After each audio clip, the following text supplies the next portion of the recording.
Hello everyone, how are you all? Good? Perfect. So, from today, we are going to start the very first and the very basic topic of our 11th class mathematics, which is sets, relation and function. Now, talking about this topic, this is a very easy one, a very basic topic. बहुत ही easy और बहुत ही basic सा topic है, but at the same time बहुत ही fundamental concepts को establish भी करता है. Once again, it's an easy one, a basic one, but काफी fundamental concepts को establish करने में help करता है. In fact, sets, relations and specially functions, इसमें जो आप concepts पढ़ेंगे वो आपके आने वाले 11th और 12th के सारे mathematics के topic में, whether it is trigonometry, whether it is coordinate geometry, whether it is calculus, whether it is progressions, whether it is probability, सब में ही ये concept तो use होना ही है. That's why I am telling it's an easy one, but a topic of very great importance and a very fundamental one. बहुत fundamental और बहुत basic concepts यहाँ establish करेंगे जो हमको आने वाले पूरे mathematics में use आने वाले हैं. Okay? So now let us start our discussion on this topic, sets, relation and function. सबसे पहले तो हम समझे what is a set, what is a relation and what is a function. हम हर एक कॉन्सेप्ट पे बहुत डिटेल डिस्कशन करेंगे, but before that I want you guys to have a feel of this topic.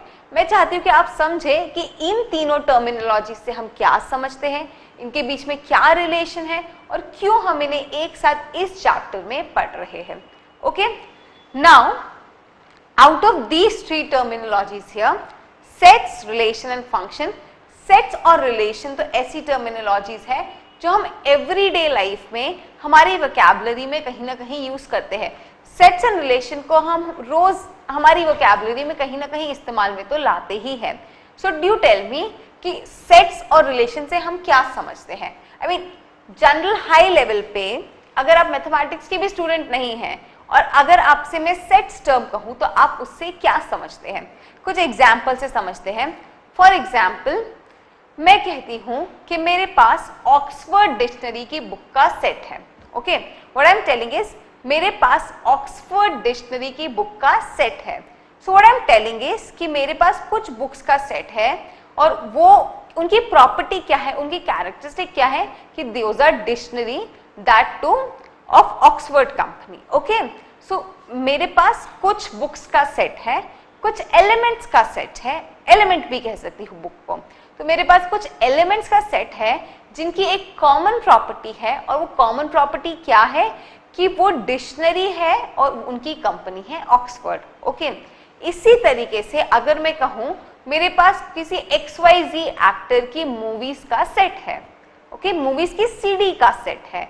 So I have CDs का set. Okay, a collection of CDs और उनकी property क्या है कि वो किसी स्पेशल एक्टर या XYZ एक्टर की मूवीज की है.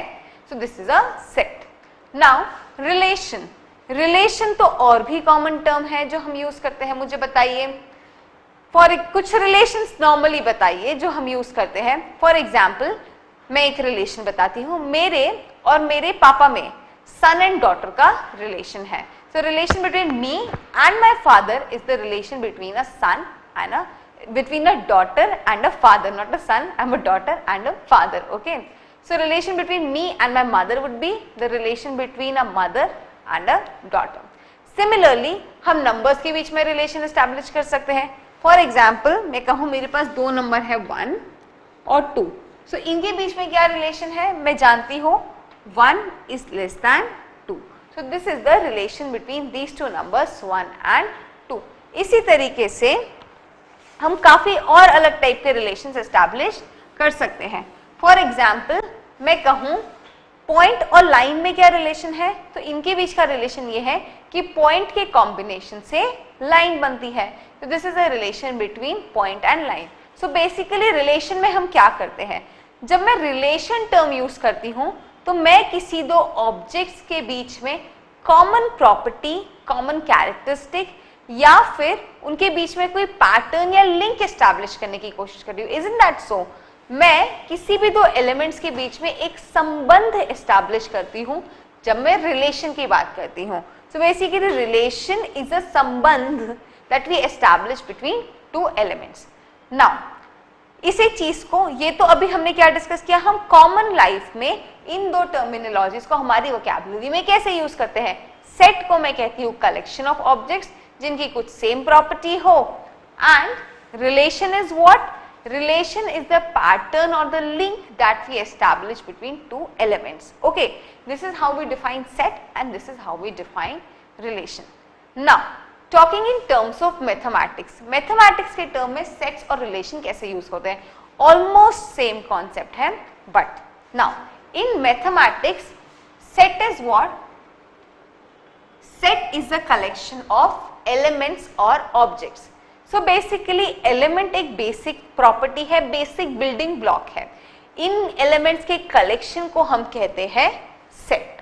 ओके, सो अगर मैं कहूं मेरे पास है elements A, B, C, D, E, F.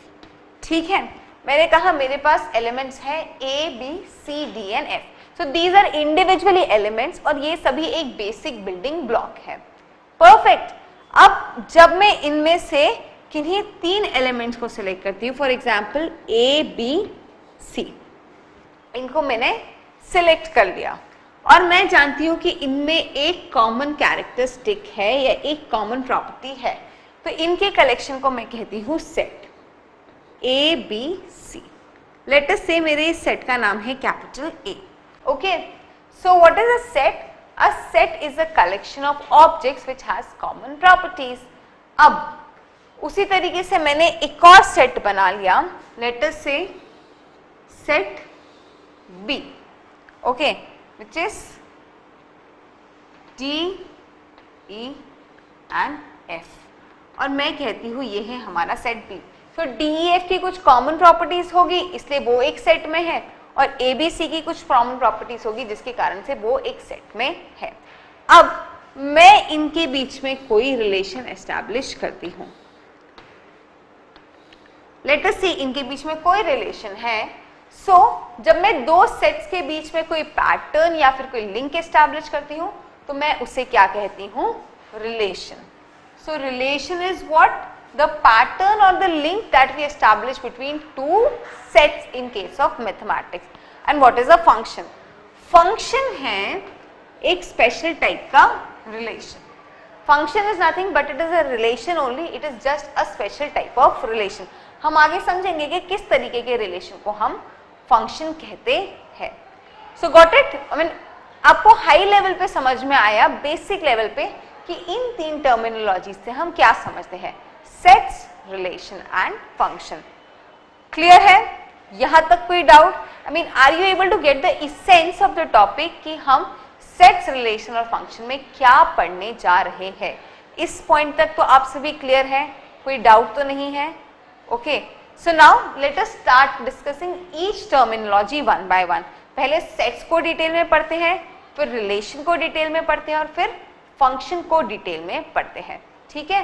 So let us start discussing about sets now. Okay? Now let us first discuss about set or set theory. Okay? So talking about set or set theory, this was developed by a mathematician called George Cantor. George Cantor नाम के mathematician ने sets या फिर set theory का concept develop किया था.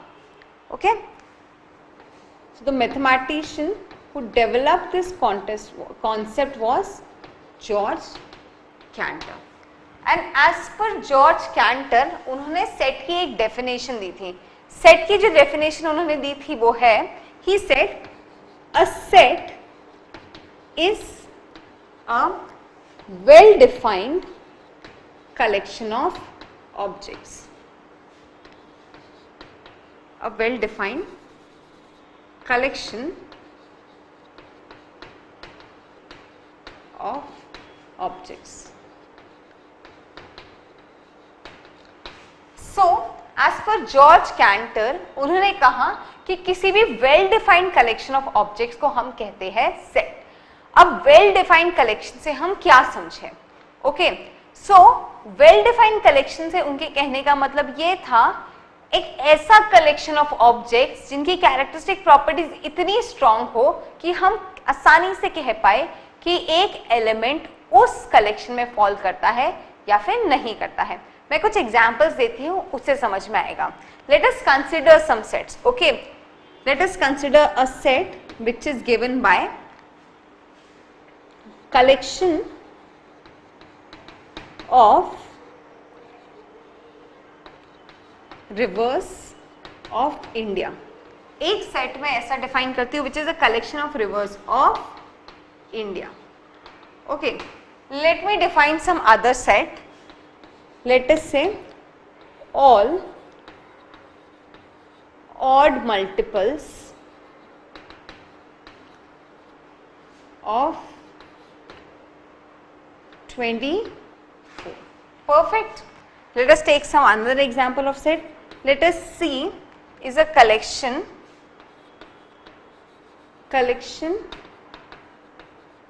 of students of class 11th. Okay, let us take some another example of set. I'll say, let us say a pack of cards. Okay, so these are some common example of sets. Or in see sets, and how are they sets? Because they are a well defined collection of objects such that I can very well define whether a given element belongs to the set or not. Let us understand with the help of these examples. Let us consider this set, a collection of rivers of India. तो मैं कहती हूँ एक A set है which defines a collection of rivers of India. And what is our definition of set? It is a set is a well defined collection of objects. And what is here? It is a collection of rivers of India. अब मुझे बताइए, क्या मैं इस definition के basis पे बता सकती हूँ whether a river falls in this set or not? Let us say, if I say Nile, does it belongs to the set A? No, because it is not a river of India. If I say Ganges, Ganga, so does it belongs to the set A? Yes, it does, because it is a river of India.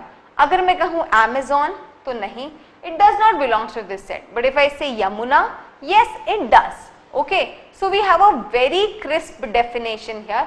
बहुत ही stringent या फिर बहुत ही close definition है जिसकी basis पे हम आसानी से बता पाते हैं whether an element does or does not belongs to this set. Okay, so this is sufficing this definition that it is a well defined collection of objects. Next, let us say this set which is all odd multiples of 24. All multiples of 24. अगर इस set में मैं कहूँ 2, तो मैं कहती हूँ I know 2 does not belongs to this set because it is not an odd multiple of 24. अब मैं कहूँ 7, so 7 is an odd number but not a multiple of 24, so वो भी इस सेट में नहीं belong करता है. If I say 3, yes it does, क्योंकि it is an odd number and a multiple of 24. So we are very clear whether an element does or does not belongs to this collection over here. So even B is a set. Similarly, let us consider this example. See, collection of students of class 11th. So यहाँ पे we are defining a collection of students of class 11th. Now यहाँ पे मैं बहुत clearly बता सकती हूँ whether a student is in class 11th or it is not in class 11th. Class 11th में होगा तो इस सेट में आएगा और नहीं होगा तो इस सेट में नहीं आएगा. And similarly, our last set, a collection or a pack of cards. So we know कि that is 52 type of cards which are in the pack of cards. तो अगर वो है तो वो इस collection में आएगा, नहीं तो नहीं आएगा. So I hope now you guys are clear with how do we define a set. अब आप समझ पा रहे हैं कि set क्या है. So what is set? A set is a collection of a set is a well defined collection of objects such that we can easily figure out whether an element belongs to the set or whether an element does not belongs to a set. Okay, so is this definition clear? What is a set? a well defined collection of elements or objects. So यहाँ पे हम objects भी कह सकते हैं, elements भी कह सकते हैं और या फिर members भी कह सकते हैं. So these are all three synonymous terms: objects, elements और members. Okay? तीनों के कलेक्शन को ही हम वेल डिफाइंड कलेक्शन को हम सेट्स कहते हैं. So it can be an object, it can be an element और it can be a member. For example, in a collection of rivers of India, river are the objects, elements और members. In all odd multiples of 24, इसमें जितने भी odd multiples of 24 होंगे वो क्या होंगे? इसके सेट, इसके elements. For example 3 would be 1. 3 के अलावा कोई और आप फिगर कर पाएंगे? नहीं. सो 3 is the only element of this set. For example, I say collection of students of 11th and I say, let us say Ram, Shyam and Sita are 3 students who study in class 11th. So Ram, Shyam and Sita would be the elements, objects or members of this set. And similarly D, a pack of cards. So for example, I say ace or I say king or I say jack, they are the elements, member of the set of this set, elements, member or objects of this set D. So I hope यहाँ तक terminology सबको clear है. What is a set and how do we define a well defined collection of objects as a set? Okay. Now let us see how do we represent a set. और उसके पहले sets के related कुछ notations आपको बता देती हूँ. Then we will see how do we represent a set. So usually capital alphabets are used to denote set. Capital alphabets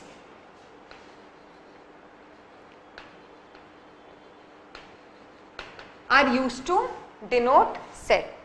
So capital alphabets. So this is the general convention we use. हम capital alphabet के through एक set को represent करते हैं और small alphabets के through we represent elements of set. Okay. So for example, when I say capital A, capital B, capital C, what are these representing? These are representing a set. और मैं कहूँ small a, small b, small c, so these are representing elements of set. Okay. So let us define a set here. Let us say हमारे पास एक set है capital A और set में 3 elements है. Let us say the 3 elements in set are A, B and C. Okay. So we have a set here capital A जिसमें 3 elements है which are small a, small b and small c. और ये हमारे general convention को भी satisfy कर रहा है. सेट को हमने रिप्रेजेंट किया है कैपिटल ए से और उसके एलिमेंट्स को रिप्रेजेंट किया है स्मॉल अल्फाबेट से. नाउ एक और टर्म यहाँ पे, एक और कन्वेंशन यहाँ पे देखते हैं. अगर एक एलिमेंट सेट को बिलोंग करता है so we say A belongs to set A. B अगर सेट ए के अंदर है तो I say B belongs to set A. और अगर सी भी इस सेट के अंदर है तो we say c belongs to set A. और बिलोंग्स टू को डिनोट करने के लिए हम epsilon as a sign convention use करते हैं. So epsilon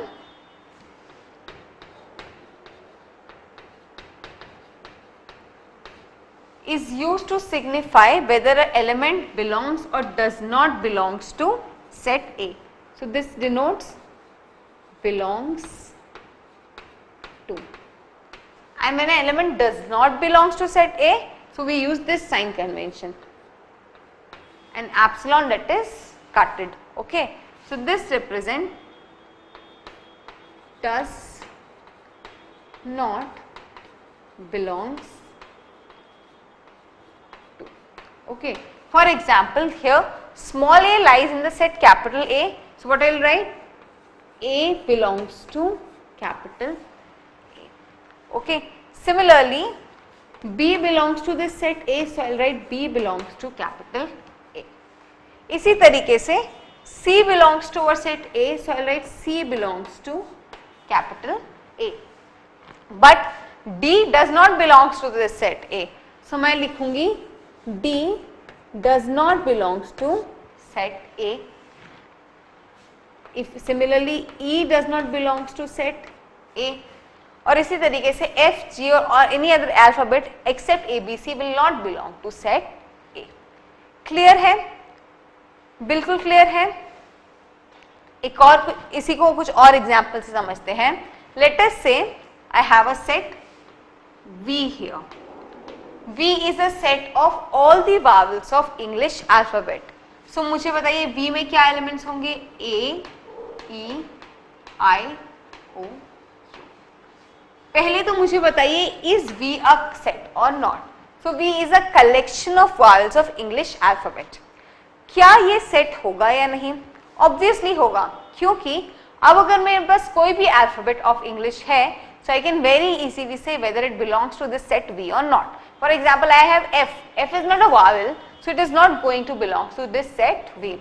If I have E, obviously it is a vowel, so it will belong to this set capital V. अब इस set को में it has elements A, E, I, O, U. So what will I write?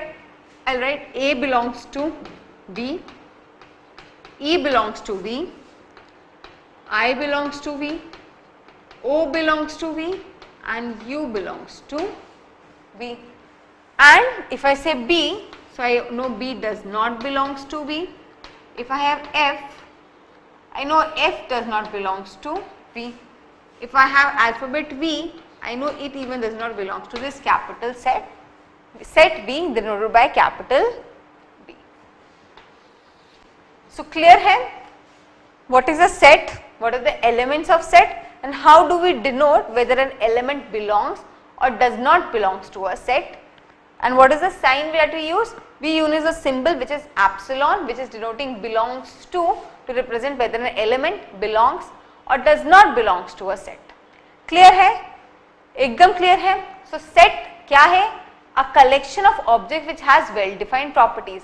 एक ऐसे element का collection जिनमें कुछ समान प्रॉपर्टी हो, एक ऐसे एलिमेंट्स का कलेक्शन जो आपस में एक समान प्रॉपर्टी को शेयर करते हो, उसे हम कहते हैं सेट. ओके, एंड एप्सिलॉन के थ्रू हम डिनोट करते हैं कि एक एलिमेंट एक सेट में बिलोंग करता है या नहीं करता है. क्लियर है? पक्का? So now let us see how do we represent a set. अभी तक हमने सेट्स के रिलेटेड नोटेशन देखे थे. Now we will see how do we represent a